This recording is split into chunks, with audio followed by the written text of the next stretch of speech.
1970 সালের কথা। ঝমঝমে বৃষ্টির রাত, চারিদিকে ঘুটঘুটে অন্ধকার। রহমত কাকা বিলের মাঝখানের সরু রাস্তা দিয়ে ফিরছিলেন, হাতে একটা টিমটিমে হারিকেন। হঠাৎ তিনি অনুভব করলেন উনার ঠিক পিছনে কেউ একজন হাঁটছে। খচ খচ শব্দ।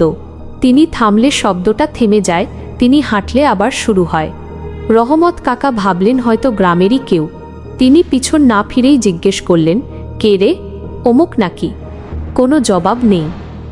হঠাৎ একটা চিকন কণ্ঠ ফিসফিস করে উনার কানের কাছে বলল, কাকা, হারিকেনের আলোটা একটু ধরো তো, আমার পায়ের কাঁটাটা খুলব। কাকা সরল মনে হারিকেনটা নিচু করে পিছন ফিরলেন। দেখলেন একটা লম্বা মানুষ বসে আছে, কিন্তু তার পা দুটো উল্টো দিকে ঘোরানো, আর তার হাতের আঙুলগুলো স্বাভাবিকের চেয়ে কয়েক গুণ লম্বা।